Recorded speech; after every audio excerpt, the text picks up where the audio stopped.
In bevel gears, the teeth are arranged parallel to the axis, and we have both the axes are parallel to each other. So, in spur gear, for the parallel type, first A we have seen that we have one axis here, another axis is somewhere here, and one wheel is somewhere here, on the teeth is there. So, the number of teeth are arranged parallel to the axis. On the other axis also the same would be there. So, we have a teeth that has face parallel to the axis. If one is a driver one, another would be driven in the another direction. It means if one is in clockwise direction, this will be anti-clockwise.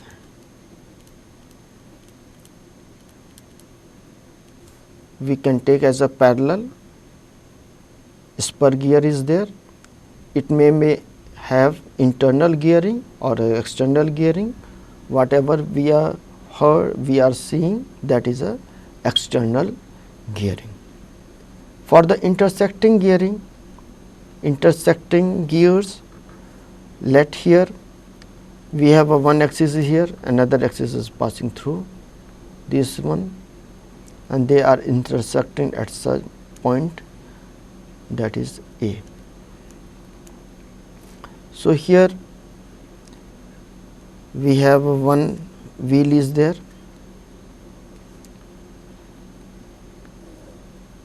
another wheel is on the another one.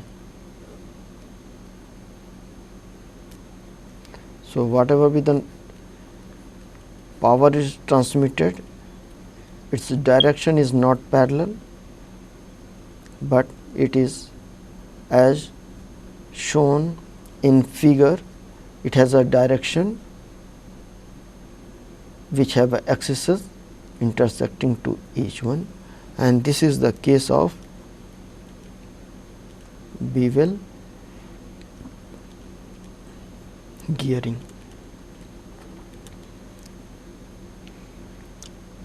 Third one, non-parallel and non-intersecting.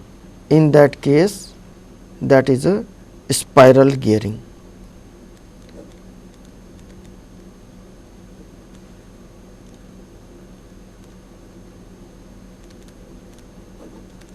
Here in spiral gearing, we have a worm is there and another is a worm wheel is there.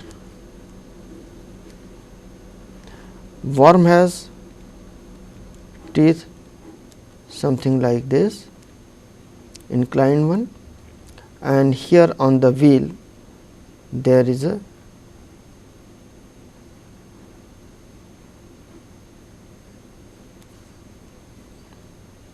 tooth that has a circulatory motion along this one.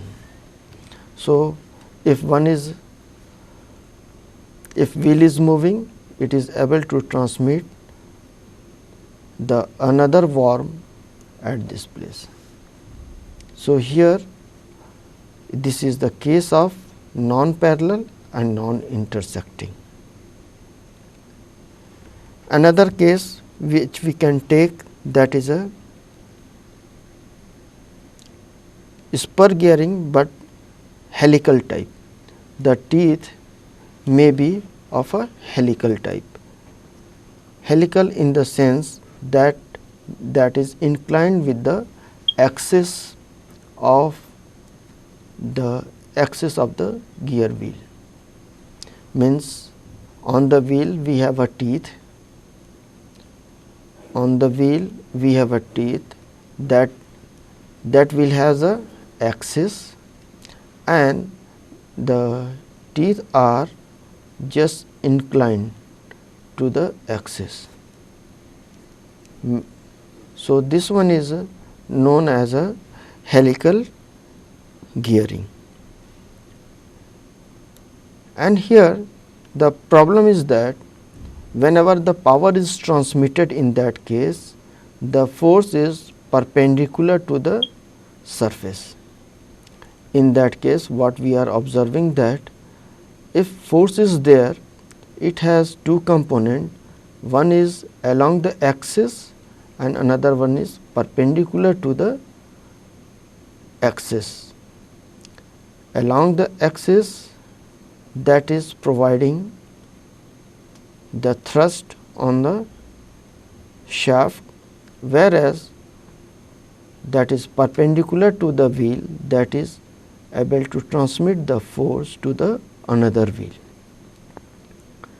So, if thrust is there, we have to use the bearing or support to come over the forces or the thrust that is applied by the shaft. To come over this, the concept of double helical gear came into picture, in which the wheel is made of the two teeth, concept of the two teeth.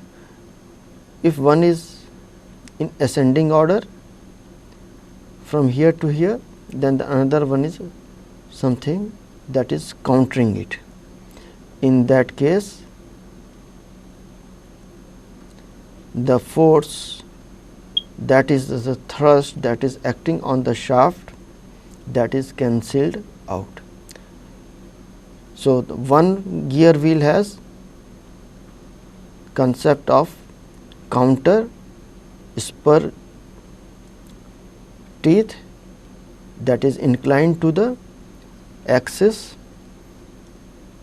that is axis of the shaft, and it is transmitting to the another wheel, that having the another shaft is there. In that case, the thrust is taken into the gear, but the total power is transmitted from one wheel to the another wheel.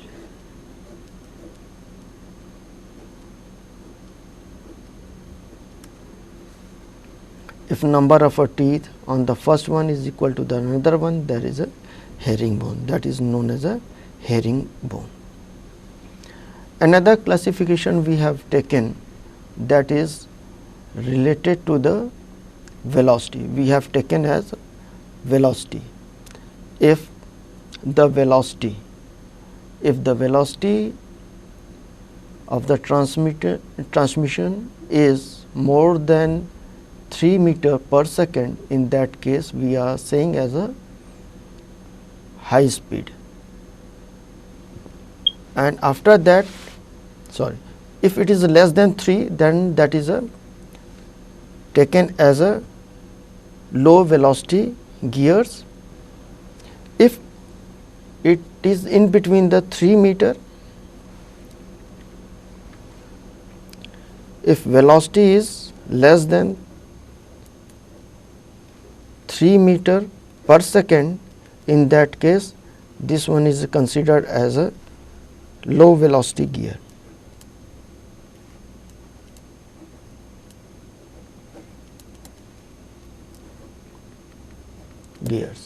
If our velocity is in between 3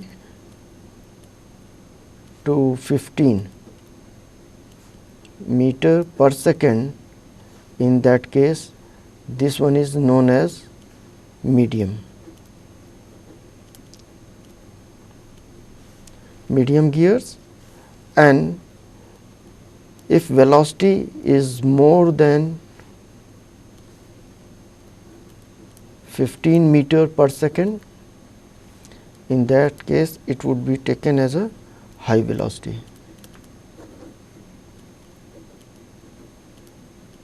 So, this one is another classification on the basis of the peripheral velocity of the gears at the pitch circle.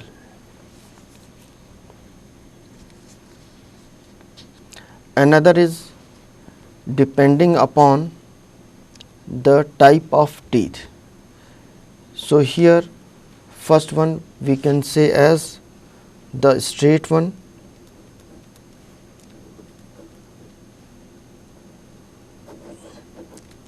the straight. Second one already we have discussed about the helical one.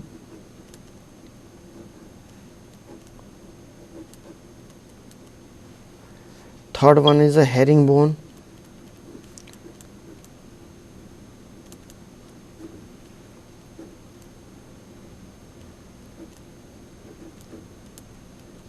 And fourth one, that is a curved teeth.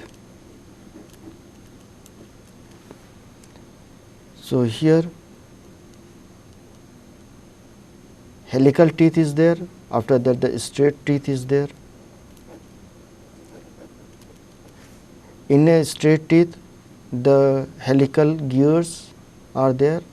In helical teeth the teeth are inclined with the axis.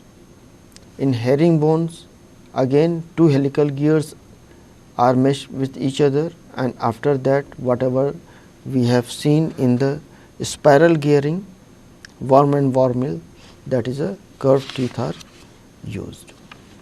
Some terminologies are here. In terminology we can see that in gear tooth we have, it is based on the two teeth. Already we have discussed that this, the circle regarding the this middle one, that is pitch circle. Some distance is projected upward and some one is below one. At the top, if we are observing from the front, it has a curve at the root level, and after that there is a thickness of the tooth wood increasing from here to here, and after that again decreasing at this end. Whatever be the width is there, thickness of the teeth is there, it is from here, it has been shown at this level. So this one is the thickness. So how we are defining here? We have a different terminology. The circle passing through the topmost of the gear wheel is addendum circle. Similarly, the circle is passing through the lower post part, that is a from the root, that is a dedendum circle is there. Addendum circle, dedendum circle is there. After that, if we are coming upon the whatever the width is there, in this width there is a topland is there. Here whatever we are observing here, that is a topland is there, and this one is a flat one, or slightly it is a surface, it may be a slightly circular, may be a circular. So here we have a topland is there. Similarly here bottom land is there. At the surface we have a bottom land is there. The distance from the pitch circle to the addendum circle, that distance is taken as a addendum. Similarly, the distance from the pitch circle to the dedendum circle or the root circle, that is a dedendum. So these two are distance above the pitch circle and below the pitch circle. Also, from the pitch circle, the part of the tooth that is above, that is known as a face. So here the face is above part, Similarly, from the pitch circle to the dedendum circle, this part is known as a flank. So, face and flank are the two important part of this tooth. At the same time, the working depth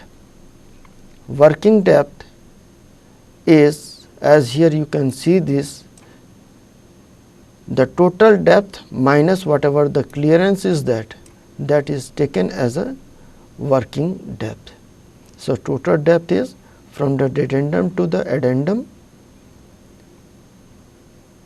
and working depth is the total depth minus whatever the clearance is there. So, this clearance minus whatever the total depth is there, that is a working depth. After that, another terminology that is required to know, that is a tooth thickness. In tooth thickness, one can observe that, one should know that at the pitch circle, the thickness of the tooth, that would be taken as a tooth thickness, because as we are proceeding upward, its thickness is decreasing, as well as we are also observing that if we are coming to towards the dedendum circle, its thickness is also decreasing. So, the maximum thickness of the tooth that we are considering to measure is along the pitch circle, and that is tooth thickness. Similarly, the distance between the two teeth, that is taken as a space width. So, the space width is the distance between one teeth to the another teeth in the vacuum, in the space from one end to the other beginning. Now, here pitch circle, already we have considered that the total circumferential distance is that is a circle is there, which is meant to transmit the motion from one wheel